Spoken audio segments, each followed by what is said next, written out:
क्या रियान पराग को ओडीआईज में मौका मिलेगा? स्वागत है आप सभी लोगों का न्यूज नेशन स्पोर्ट्स में। मैं हूं आपके साथ श्रद्धा पांडे। इंडिया और श्रीलंका के बीच में टी20 मैचेस की सीरीज ऑलमोस्ट खत्म हो चुकी है। अब इंतजार है ओडीआईज का, जब श्रीलंका के खिलाफ हमारी ओडीआईज में भिड़ंत होगी। 3 ओडीआई मुकाबले हम लोगों को खेलने हैं।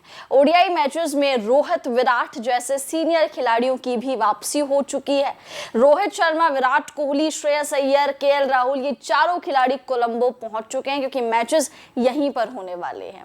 अब इसके जो स्क्वाड में है, अब स्क्वाड में क्या रियान पराग को मौका मिलेगा या फिर नहीं? क्योंकि रियान पराग आप सभी लोग जानते हैं, जिम्बाब्वे सीरीज से उन्होंने डेब्यू करा। उससे पहले आईपीएल 2024 में बहुत ही ज्यादा कमाल कर चुके हैं। आईपीएल 2024 में लगभग 500 के अराउंड रन्स बना चुके हैं। साथ साथ जब जॉस बटलर, जायसवाल, यशस्वी जायसवाल ये दोनों आउट हो जाते थे तो रियान पराग और संजू सैमसन ने कई बार पारी को संभाला भी है। तो इसीलिए रियान पराग की क्या ओडीआईज में जगह बनती है या नहीं? सोशल मीडिया पर यह सवाल बहुत ही ज्यादा गूंज रहा है कि क्या रियान पराग को ओडीआई में, वनडे में मौका देना चाहिए या फिर नहीं, क्योंकि वनडे में रियान पराग ने अभी तक डेब्यू नहीं करा है टीम इंडिया के लिए। लेकिन अगर टी20 की बात करें तो जिम्बाब्वे सीरीज पे आते हैं। जिम्बाब्वे सीरीज में रियान पराग को उतने मौके नहीं मिले, जितने मौके मिले उस मौकों को उन्होंने उस तरीके से भुनाया नहीं। आखिरी में आके जो 5वां टी20 मैच था उसमें थोड़ा सा योगदान उन्होंने दिया था, लेकिन रियान पराग से एक्सपेक्टेशंस काफी ज्यादा बढ़ गई थी आईपीएल 2024 के बाद, बट वैसे एक्सपेक्टेशंस के अकॉर्डिंग उन्होंने परफॉर्म नहीं करा। उसके बाद आई श्रीलंका सीरीज। श्रीलंका सीरीज में, टी20 सीरीज में रियान पराग ने बैटिंग से कुछ कमाल करके नहीं दिखाया। गेंदबाजी में हालांकि कमाल करा। दूसरे मैच में आपको, पहले मैच में आपको याद होगा, मतलब पहले चलिए दूसरे मैच में आते हैं। दूसरे मैच में आपको याद होगा कि दूसरे मैच में उन्होंने कुछ भी कमाल नहीं करा।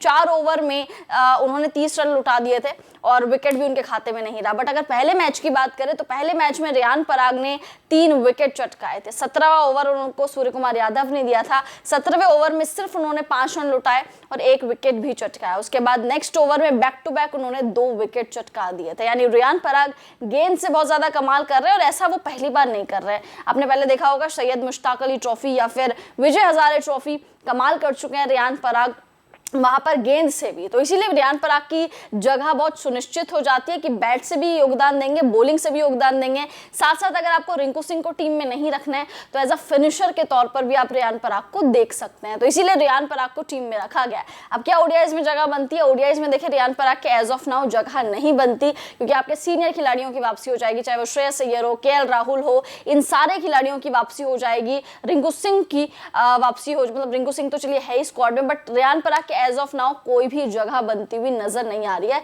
वनडे में रियान पराग को अगर खिलाना होगा तो किसी एक खिलाड़ी का बलिदान देना होगा, एक खिलाड़ी को आपको बेंच पे बैठाना ही पड़ेगा। और ओडीआईज में शिवम दुबे का नाम भी है। शिवम दुबे भी अपना हो सकता है कि डेब्यू कर सकते हैं ओडीआई सीरीज में श्रीलंका के खिलाफ। अब आप कमेंट्स करके बताइए क्या लग रहा है कि ओडीआई दौरे में, ओडीआई सीरीज में श्रीलंका के खिलाफ क्या रियान पराग को मौका मिलना चाहिए या फिर नहीं? और अगर रियान पराग को मौका मिलता है तो क्या इस मौके को भुना पाएंगे? क्योंकि सिर्फ बैटिंग से या गेंदबाजी में सिर्फ एक डिपार्टमेंट में योगदान नहीं देना, दोनों डिपार्टमेंट में आपको योगदान देना है, इसीलिए आपको टीम में रखा गया।